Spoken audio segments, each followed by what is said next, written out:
my water just broke. I felt like things really intensified. She was right there and she was coming. It was an amazing feeling. I'm gonna cry just thinking about it. I could feel her head. We heard her cry. We were squeezing hands and she was screaming. I'm Bryn Hunt-Palmer, and you're listening to The Birth Hour. This podcast is designed as a safe place for women to come together to share their childbirth stories. Stick around and join us to hear informative and empowering birth journeys from women all over the world.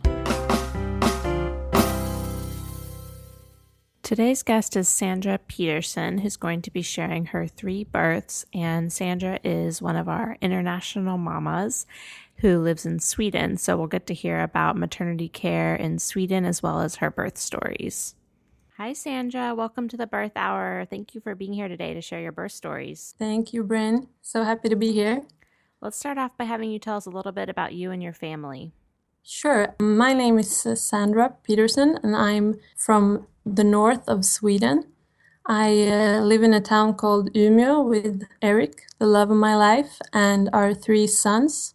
We have Shambo, he's 5, Noah is 2, and baby Moses is 4 months in 3 days. Oh, it's so fun when I have a mom telling a story that's still pretty fresh. Well, since you're in Sweden, let's start off by talking a little bit in general about the model of care there for maternity. So from my understanding, it's very, very different from in the States.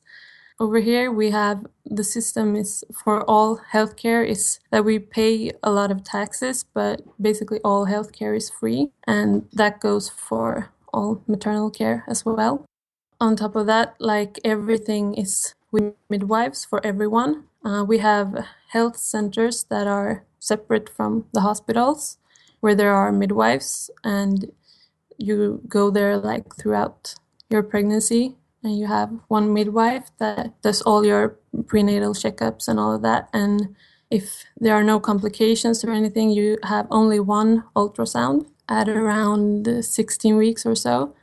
And like I said, if there are no complications, you can go your entire pregnancy and birth and never even see a doctor. So everything is with midwives, and that's really amazing, I think.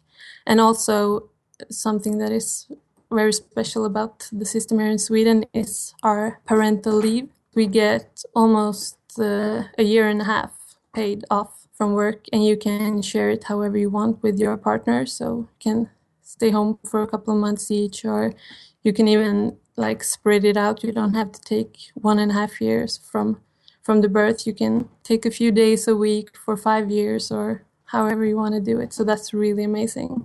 Wow, that is amazing. Yeah. So the 1.5 years is like per birth, per family. So you just split it up between the 2 of you?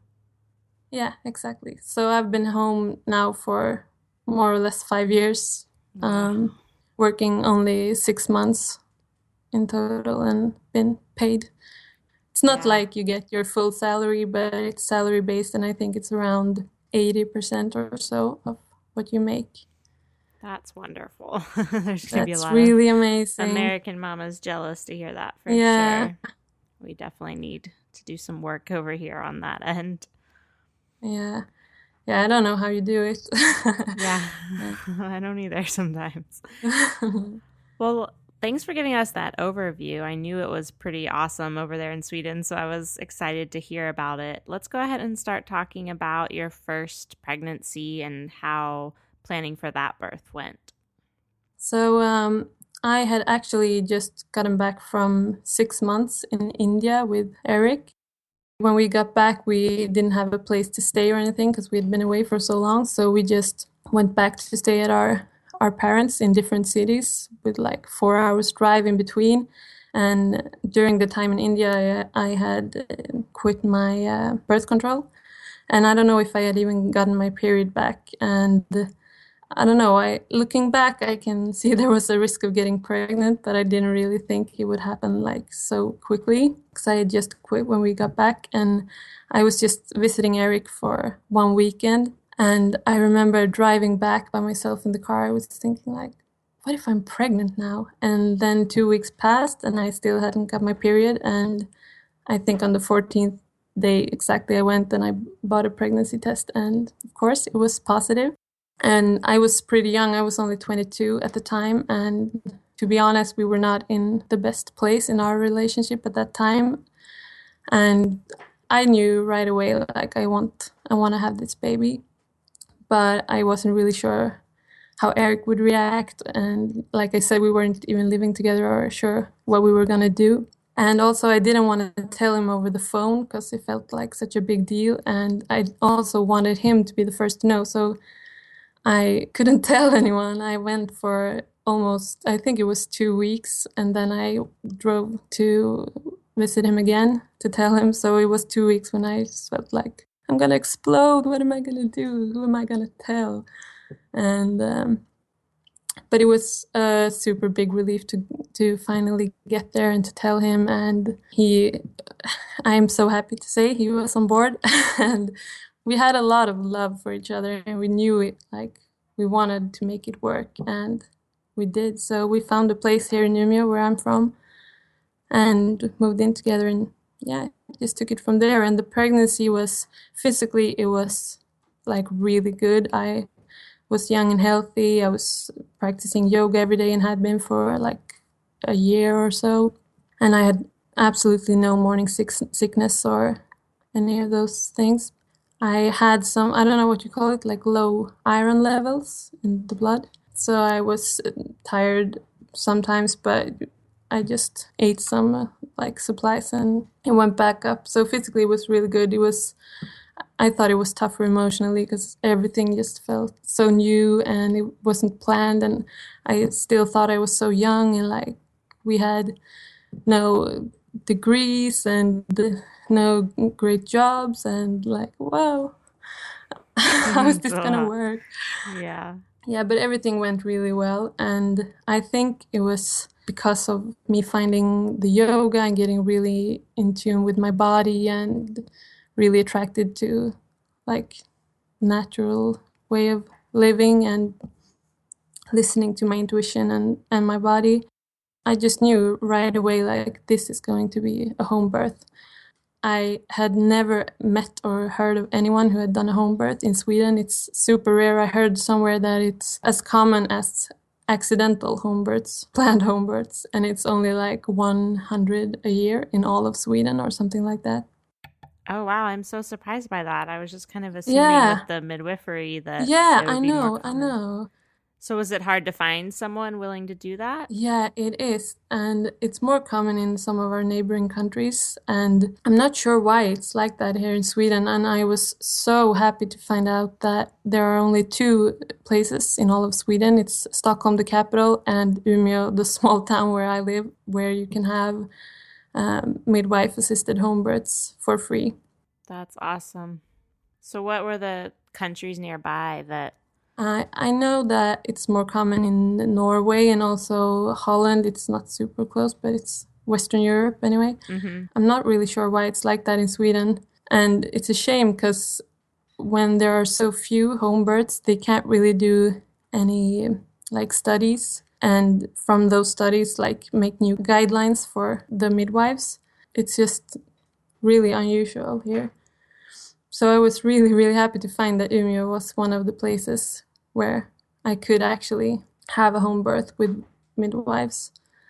So I contacted them, and like I said, there are these like health centrals where you have a midwife for your prenatal checkups, but you don't give birth with that midwife. So they are separated from the hospitals, and in the hospitals are like the delivery midwives. So when you go to the hospital to deliver, chances are you will meet someone you have never met before. And there's no way of like choosing or having a personal relationship with that midwife. And that's one of the downsides, I think, of the Swedish system, because you really want to feel safe and connected to the midwife you're about to give birth to. And you get that with the one you have your prenatal care with.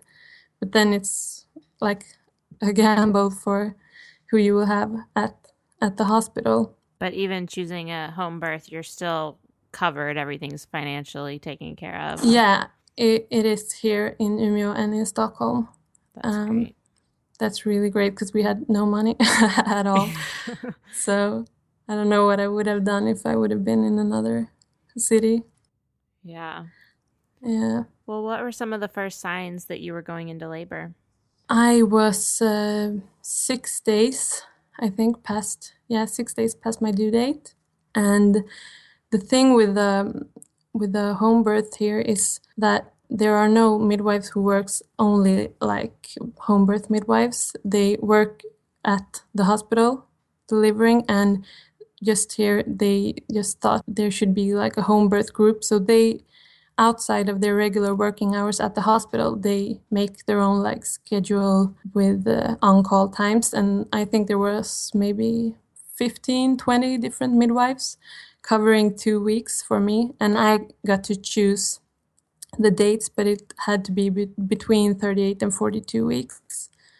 So I knew my mom had gone past her due date with all of her 3 kids. So I put it like 3 days before my due date and 10 days after or something like that. So at 6 days past my due date, they had not been able to cover all the times of those 2 weeks in the schedule. So every day was like, oh, if it starts today, it's not covered. If it starts at night, I can have a midwife. But if it's in the morning, I will have to go to the hospital or do it alone. So every day I was never sure if I was going to get that home birth. But when it finally started at 6 days past my due date, I had a midwife on call from 7 in the morning, and it started at 3 a.m., I think. So at that time, I had not had any breast and hicks or anything. So when I woke up and felt the contractions, I realized right away, like, this is it. I could feel it. And I wasn't timing them or anything. I just went up to the bathroom a couple of times and went back to sleep and didn't wake Eric or anything until I think 6 in the morning, when I started getting uncomfortable and like I can't stay in bed. I woke him up and I told him, like, I think it's time. And he was rubbing my back and just trying to make me comfortable for a little while longer. And I think right before 7, I had to get out of bed and start moving around a bit. And we had a midwife on call from 7, so he called her just to let her know, like, things were starting to roll, and they were still, I wasn't timing them or anything, so I don't know how far apart, but I felt like they were really regular and intense, like right from the start. But I thought, like, this is my first, I have no idea what to expect. I might be doing this for 48 hours and this might just be the start. So I was really trying to like do everything for as long as possible, stay in the bed for as long as possible till I couldn't stand it, and then walk around till I couldn't stand it. And then finally, when I couldn't stand that, I got in the bathtub. And I had gotten a birth pool as well in the living room that was filled, but I wanted to save that for like the very last resort when I couldn't handle it anymore. So I was in the bathtub and just, eyes closed, dark, breathing, did not want to talk to anyone or do anything, just was in there breathing. And in the middle of that, my father came by because we hadn't told them that the labor had started yet, and he had offered to help us to drill in the bathroom wall to put up a shelf for diapers and stuff. So he came into the bathroom and like, hello, do you still want me to do it? And I was like, no, not now, Dad, get out. Just like breathing through. And now I can laugh at it, but at that time, just the effort it took to break my breath pattern, just to talk to him and open my eyes, almost made me like throw up and not being able to handle the contractions. Yeah, I was just in the bathtub for a really long time, just breathing and relaxing, and I never felt scared or anything. It was just like intense, but I felt really comfortable, and I was feeling inside myself like, oh, I wonder how much open I am. I have no idea, but I can't feel like the cervix like when it's the way it usually is. So yeah, that's a good sign, but I still can't feel the head, so maybe it's a while longer. At some point, I think maybe around 11 o'clock, Eric said, like, you're starting to make different sounds. You're getting noisy. So I think he was a little bit more worried than I was about being alone. So he called the midwife again. I think maybe she heard me like moaning over the phone because she didn't ask to talk to me. So she just said she was going to come and check and see how things were going. I don't know at what time it was, maybe around 12 or something. She came and asked me to get out of the tub real quick just to check my dilation. And I really did not want to get out of the tub, but I did and got into the bedroom and on the bed, and she checked and she didn't say anything, and I thought it was a bit weird. And also, like, getting on my back and having that internal exam, I just felt immediately like I'm gonna puke. So they got me like a bucket and I threw up, and that I guess was transition because she just went out into my kitchen, but we had a really small apartment so I could still hear her, but I think she went out of the room so I wouldn't be stressed out or anything. But she went to call her second midwife because there are always two at the birth.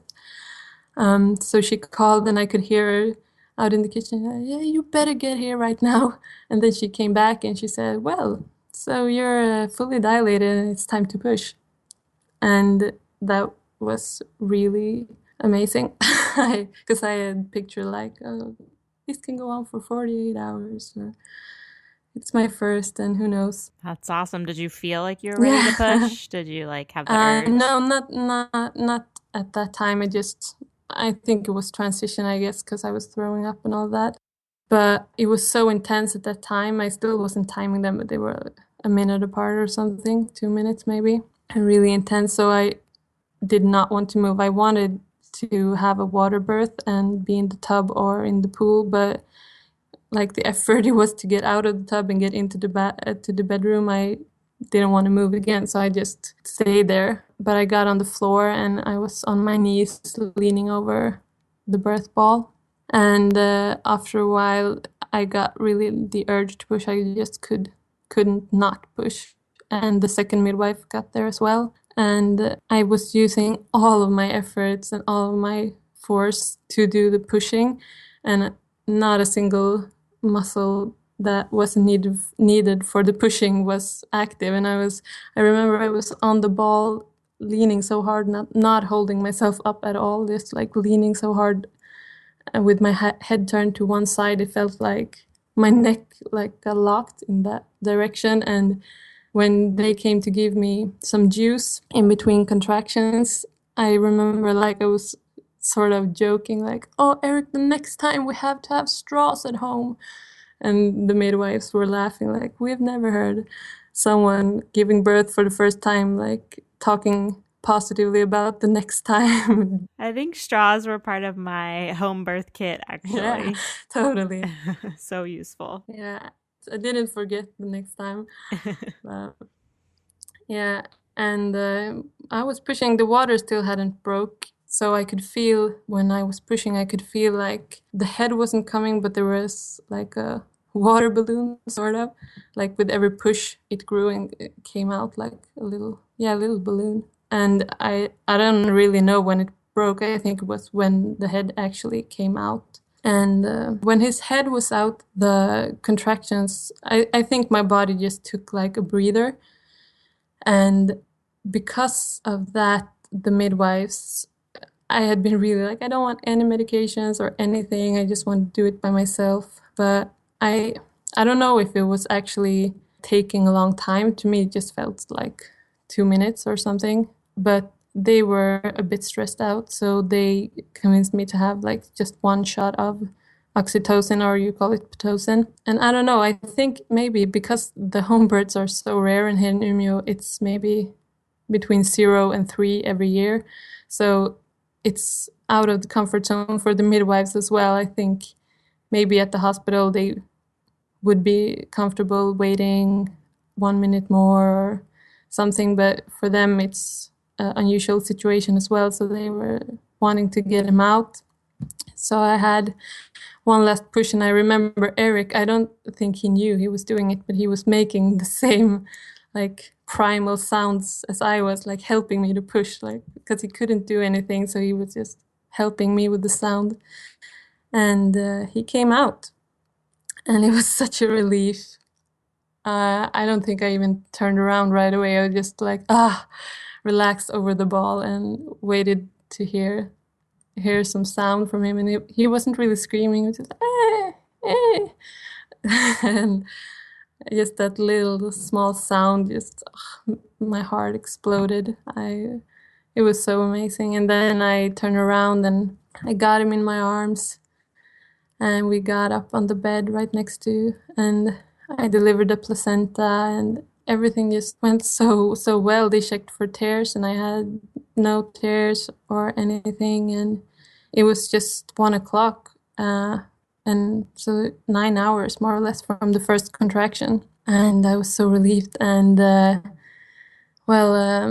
they just left us alone for a while to bond, and then they did the normal checks on the baby, like the weight, and made sure he had a good latch and everything, and did their paperwork, and then they left. And I think it was only like an hour or two after he was born, and they left, and it was like, wow, now it's just us. And it was so amazing. I think for some people it might have been like scary, or that they can be comfortable having a lot of people around or someone who knows what they're doing, but I just thought it was so amazing that we could be left alone to just get to know each other and bond and be in peace, and then like have my parents come over and friend and bring food in whatever time we wanted, and we didn't have to move or go anywhere. And yeah, it was just a very awesome birth. I was super happy. So after that experience, did you immediately want another baby and to have a similar experience? No.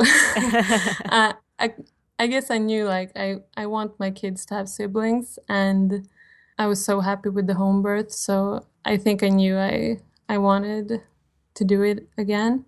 But it took like 2 years before we said, like, maybe it's time, because it was so overwhelming, all of it. Like, I think the first one was the hardest, really, because you have to change everything, and we were super young, and none of our siblings or closest friends or anything had kids, so we were really the first, and we were, I don't know, everything had to change in a way, and it felt a bit lonely, I guess. So yeah, it took about 2 years for us to say, like, maybe it's time. And how was your second pregnancy? My second, it was very similar. The pregnancies have all been very similar, like just feeling really good, no morning sickness or anything. And I got pregnant on the first try, so I'm so grateful for that. It was very, very easy for us. And again, I think the emotional part was the bigger challenge for me.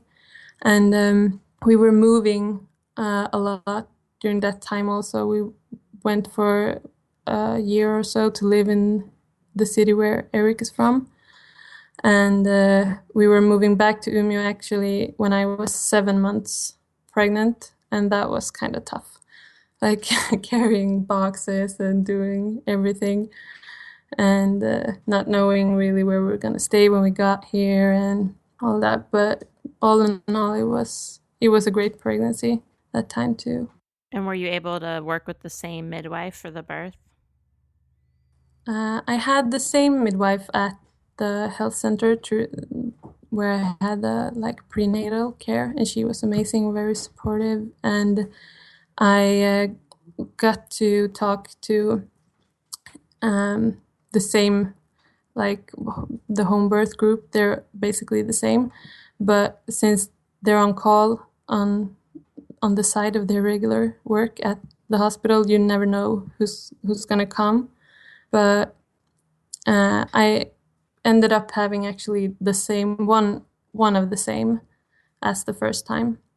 And actually, I forgot to say, but at the first birth, the first midwife, I didn't know at the time, but after I went to my parents after a couple of weeks to check photos of me when I was newborn, and I was looking at them to see if I was looking similar to my baby, and I saw it was the same midwife that had helped my mom when she gave birth to me as the one who came to my house to help me deliver Shambo. So that was pretty cool. That's awesome. Yeah. But she was not around the second time, but the other midwife was, and it was really cool because I ended up going 7 days past my due date, and that was actually the last day I had midwives on call for home birth. So I was getting a little bit nervous at 6 days past. Will I be able to have a home birth? And I was texting with her, and that's something that's very, very unusual here, because since you have your prenatal care at a different place than you deliver, you never know the midwife that you're going to deliver with. But since I had the schedule, I could see she's on call for tomorrow and today, and I can text her, and we knew each other and we had met, and that was amazing. And she was like, okay, tomorrow's the last day on call, and tonight you're gonna have a lot of sex and do all of those things, So we did with a lot. I don't know if that was it, and this is maybe too much detail, but we had sex standing up and with a lot of nipple stimulation at the same time. I'm getting this baby out at home. We have to get it started now. And that was 10 in the evening, and I started having contractions at 11. So we got things going. Mission completed. Yeah, nice. And this time everyone had told me you have to make the call earlier. The second time is usually faster, and the last time, it was your first and you still didn't call the midwives until 2 hours before he came out. And don't be brave and hang in there by yourself. Just call and let us know so we can come, and maybe it's gonna be super fast. And I knew that all births are different, and you can never really know, but hearing that so many times, it sort of got me thinking yeah, that's probably how it's gonna go. But I was having these irregular contractions on and off all throughout the night, and didn't get a lot of rest. And at around 7 in the morning, we called and said yeah, it's on today. It worked. And she just said that she was going to wait a few hours and we could call if it intensified. And I was just laboring, and this time we had our, at the time, almost 3-year-old Shambo.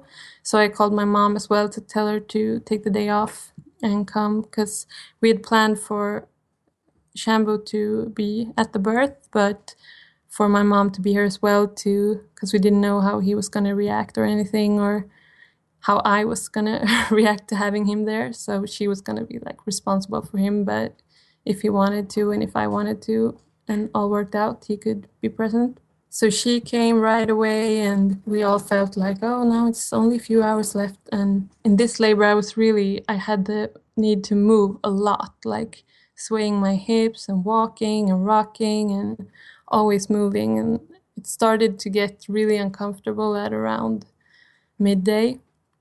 And that's when the midwife came, and she checked me, and I was at 6 centimeters. So I thought yeah, that's great, more than halfway, and it's probably gonna go pretty quickly from here. But she had a meeting at the hospital that afternoon, so she said that's really close by. I'm just gonna go there, and you can have a bath or whatever, and call me if it's speeding up.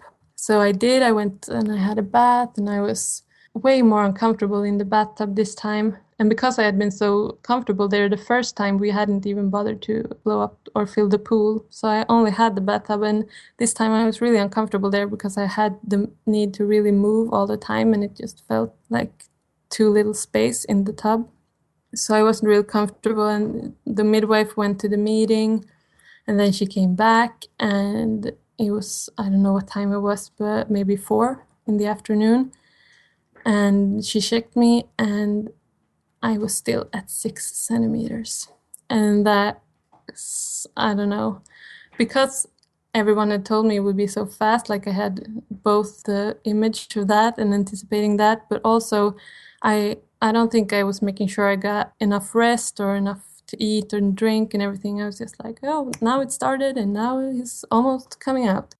But that was not the case. When she said I was still at 6 centimeters after like 4 hours of pretty painful labor. That that did not feel awesome, but I was hanging in there. But I got out of the tub and decided to just like keep moving. She actually went home to have some dinner and she just told me to call when it intensified. And it wasn't until later that evening, I don't know, maybe at 8 or something, I started feeling pushy. So Eric called and she and another midwife came.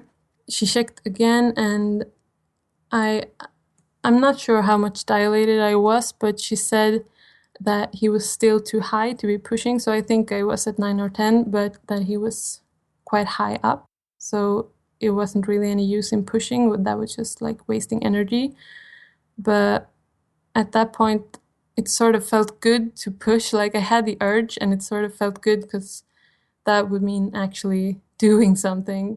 And I felt like I had to, but at that point it was really like I could not get comfortable and I was starting to be really exhausted, I think. So I couldn't focus as well as I had before.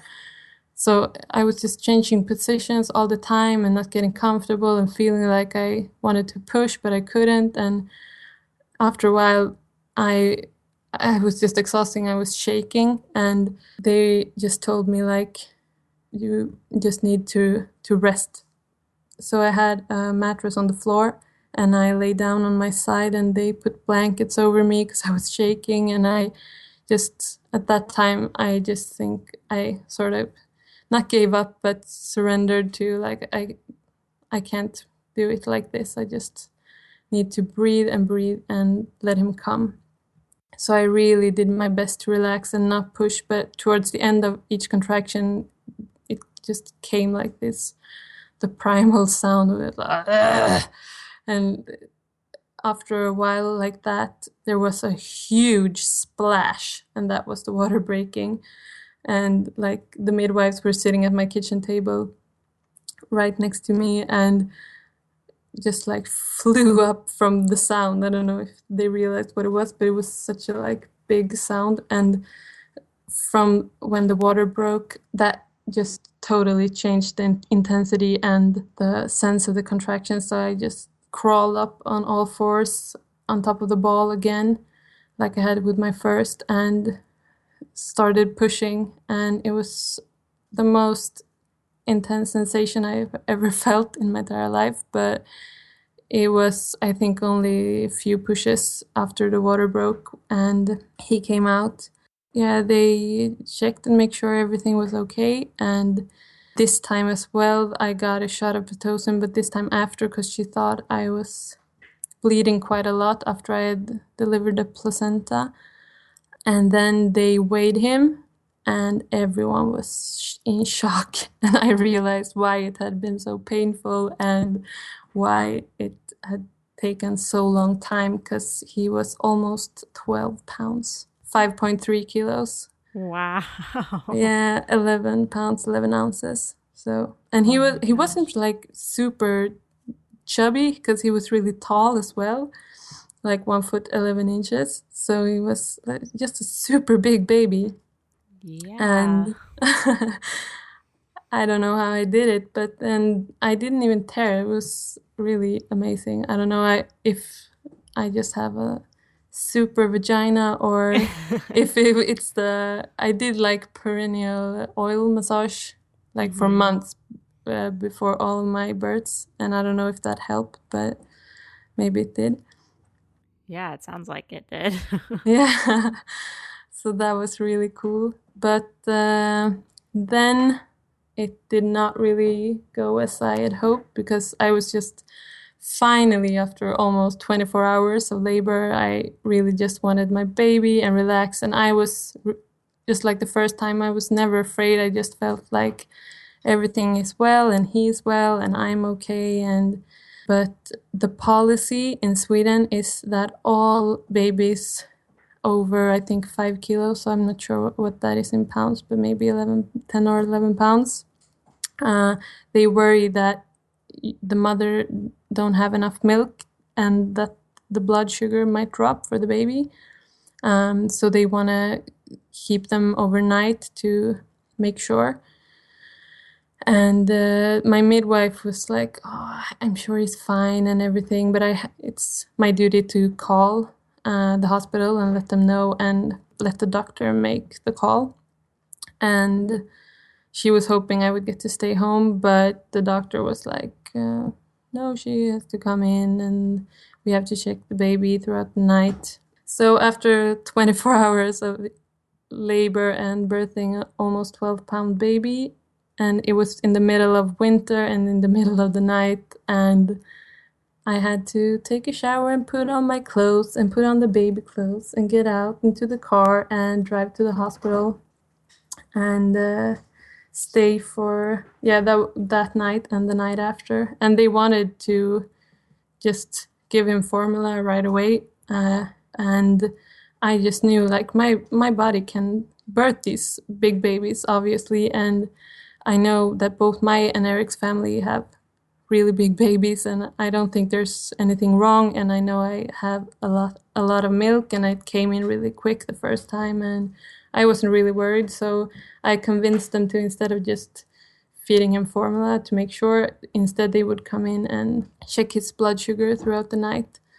And it never went down, not even a little. So looking back, I wish I would have just like, "Thank you for the advice, but I'm comfortable staying home," and stayed home. But it was still awesome. And his big brother got to come in the morning, because when the birth took so long, he had went with my mom to her place and my father's place and spend the night, because it would have been too late for him anyway to be at the birth. So yeah, we just tried to make the hospital visit as comfortable as we could. We were like playing mantras and cocooning, but at the hospital, and just longing to go home. Yeah, I bet.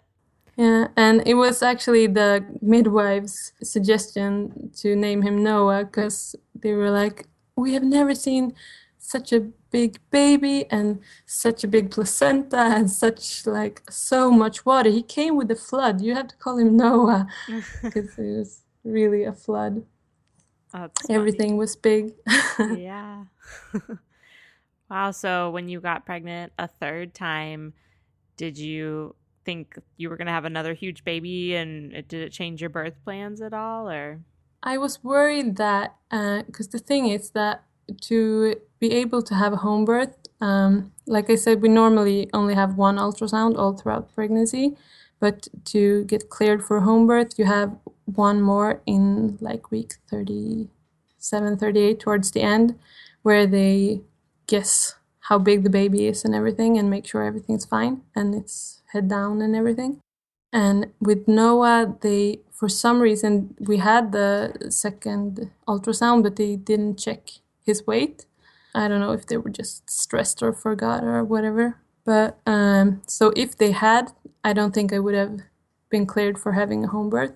So in a way, I was really happy that they forgot, because I got to give birth at home, even if I had to go to the hospital after. So, but this time I thought like, now they're going to be super like checking, and if he's big, or I've not known the sexes of any of my kids, but if he or she is big, I'm not going to be able to give birth at home, and I still want to. And now if I did it the last time and it went so well, this time would probably go well also, maybe even easier, because I gave birth to such a big baby. So I still wanted a home birth for sure. I just was not going to listen to anyone who said it would be quick and I would eat and I would rest and all of that. So I still wanted a home birth. Yeah, we planned for that. But this time I had the midwives on call only until 10 days past my due date. And I ended up going 12 days past. So at 10 days past, I realized like this is not gonna happen. This is my last day of having midwives on call for home birth, and wow, it's not gonna happen this time. What am I gonna do? And that was really emotional day for me because I was going over all the options, like, am I gonna do it anyway by myself at home? And 12 days passed. No, it was only 7 days passed, and he was 5.3. Now 12 days. What if he's gonna be like even bigger? Yeah. And I didn't want to go to the hospital, so I was like, oh, what am I gonna do? But then I just sort of relaxed into it, like, okay, so this is the way it's supposed to be this time, and that might be a really good experience too. Because during my third pregnancy, I realized that I have to work with births in some way. So I'm actually in training this spring to become a birth doula, and who knows, maybe one day I'll be a midwife. But I just thought, like, yeah, it's probably good to have the experience of giving birth in the hospital, because that's what most people do. And I just accepted it. And from that moment, it felt really good, because the last days of having midwives on call for home birth, I have been, like, in a way, a bit stressed, like, come on today, like, I want it to happen. It was never a problem to me to go 12 days past. Like, physically, I was still taking long walks and doing my yoga and feeling just really well. It was just the stress of, like, oh, it has to get started. It has to get started for the midwives to be able to come. And it was kind of a relief not to stress about if it would be a home birth or not. So it was, he will come when he comes, and all will be well. And I will go to the hospital, and that's it. And on the Friday, which was, I think, 11 days past, I had a checkup at the hospital to make sure everything was still fine. And that was the first time I went to the hospital that pregnant. And it was the first time I had a monitor placed. And the midwife who placed it, she knew it was my third birth, but I don't think she knew I had 2 home births, because she didn't explain what it was and how it worked or what the screen showed. So I was just like sitting there and watching all these numbers and things, like graphs showing different things, and trying to figure out. And there was one, I realized that's my pulse and that's the baby's pulse. And there was this third line that was going like from 0 to 100 and to 0 and to 100. And I was like, oh my God, that can't be good. Is it like his heart stops beating? And then I sort of felt a like super, super small contraction. And I realized, like, maybe that's measuring my contractions. And they were quite regular at 6 minutes, but I barely felt them. But at the screen, it said like 100. So when she came back after like half an hour or something, I asked, like, is that my contractions? I can't even feel them, but here it says I have like regular contractions at 6 minutes. And she didn't do an internal check or anything, but I sort of got hopeful that, yeah, maybe if I have regular contractions, even if they're super like nice at this time, maybe this is about to happen finally. And that was Friday, and I got a new time for Monday to come in to talk about maybe induction or whatever. So I was really hopeful that those contractions were going to get started, and it would happen that weekend, so I wouldn't have to be induced or anything. And that night I woke up at, I think it was 1 o'clock, and I knew it was time again. So that time I didn't wake Eric up, and the kids were sleeping, and I love laboring at night. I think it's so peaceful. So I just stayed in bed. I went up to the bathroom a couple of times and relaxed in the bed and tried to get some sleep. And it wasn't until right before 6 I had to get up, I felt, because they were starting to get really intense. And I woke Eric up to make sure he was ready to handle any kids waking up so I wouldn't have to. And they woke up at around 7, and things were already really intense by then. So he called my mom to come and pick them up because the kids can't come to the hospital. They had just woken up the kids, so when my mom came, they were here like having breakfast and getting dressed, and that always takes some time with 2 little kids. And I was just in my bedroom sitting on my birth ball in the darkness by myself, and I sort of had a mantra, like every breath when I was breathing in, I visualized like my cervix opening, and I was like, open. And on every exhale, I was thinking like down. So open and down, open and down. And I was just like that, super quiet, super focused. And Eric came in and timed my contractions, and I think they were already at like 2 or 3 minutes apart and very regular. But I had to tell him because I was so into my focus and breathing, and that he couldn't tell when I was having a contraction, but they were already like really intense. And after that, humming a song, and I don't really know why, but it wasn't until before my 3rd pregnancy that I had read Ina May and gotten familiar with the rushes instead of contractions. And in Swedish, the word for contractions actually translates to pain, so that's even worse than contractions. So that really felt good, like rushes. Yeah, that makes sense. And there's this Chaka Khan song, Roll Me Through the Rushes. And I just started humming it, like, roll me through the rushes. Oi, hey. And that feeling of humming, like I wasn't making the words, just my mouth closed and humming it deep down in my stomach. And the vibration of that sound just was so soothing, and it sort of felt the same as getting into a bathtub. Like that really helped me to cope for maybe 30 more minutes or something.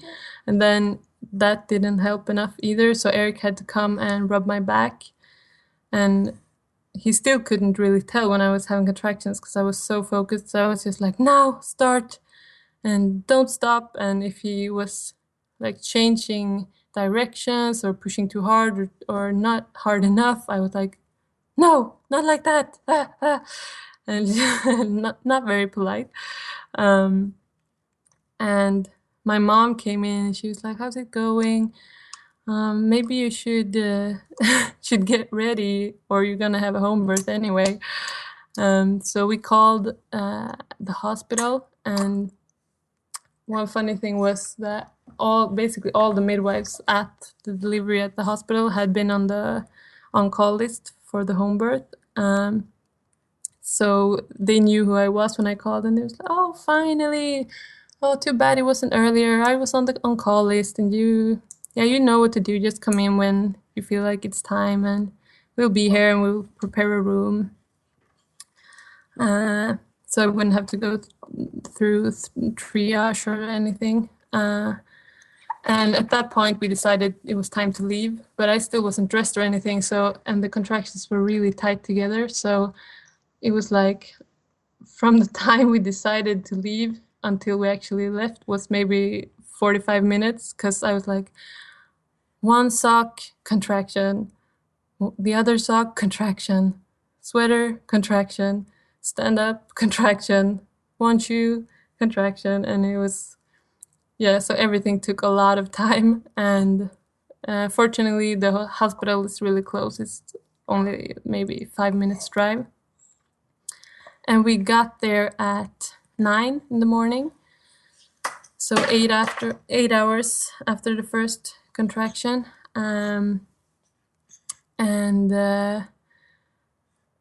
Right when we got there, I got a room and I got to meet the midwife, and it was the first time I ever met her, but I instantly clicked with her. She was super nice.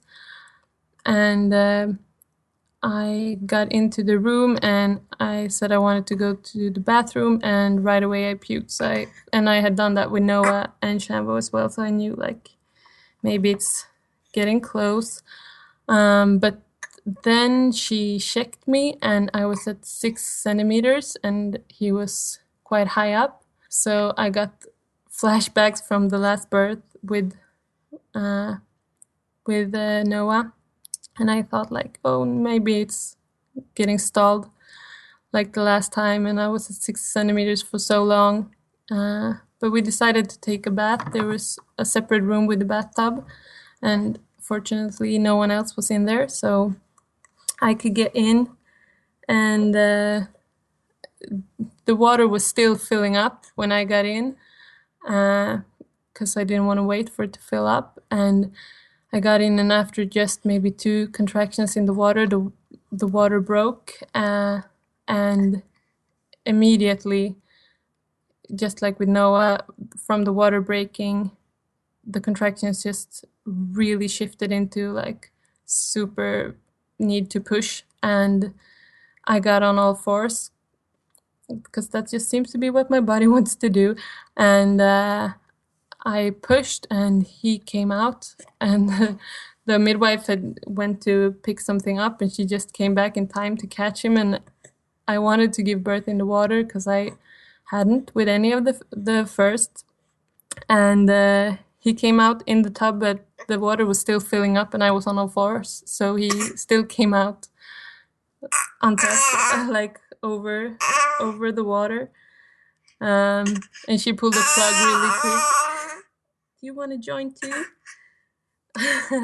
And came out and I got him in my arms, and I was just so relieved and kind of shocked because I thought like maybe it will stall at 6 centimeters this time too. But it was just, I think he came out on the first push. It was just, yeah, he was there. It was less, or I think it was exactly 1 hour since we opened the door to the hospital and he was out. Wow, that doesn't sound like it was all that different from a home birth then, other than like the checking in process, I guess. Yeah, exactly. And yeah, so I was very happy with it. It was way better than I'd pictured it. And we, like, the rule is 6 hours for a birth that is not complicated. And then you can get to go home. So we were able to check out in 6 hours. And so it was not bad at all going to the hospital. It was a really great experience. So how did you feel emotionally after that birth versus the home births? This time, I don't know if it had anything really to do with the birth or where the birth took place, but this time I really made sure to really like treasure those 40 days postpartum, and did my best to like stay in bed or at least try to. I had 1 4-year-old and 1 1-year-old at the time, but still really trying to like honor that and like get a lot of skin to skin and just resting, sleeping, breastfeeding, and not having to like get life started as quickly as possible. And so I think the third was in many ways like the best postpartum. Yeah, it was just really peaceful and amazing, even though we had 3 kids. So it was in a way most intense, but still like really. Oh, yeah, he agrees. It sounds like he's about done with this podcast. Yeah. Well, are there any resources that you would want to share with either specifically women in Sweden or just mothers in general planning a home birth? Yeah, for women in Sweden, I recommend a book by a Swedish doula called Föda utan rädsla by Susanna Heli. I thought that was really amazing, really practical tools. And also a website called födelsehuset.se, which is a place in Gothenburg, and they have a lot of resources about home birth and water births and all of that. And there is actually another podcast as well, and it's in English, so that's for everyone. It's called The Cord, which I think is really, really nice. It's very informative.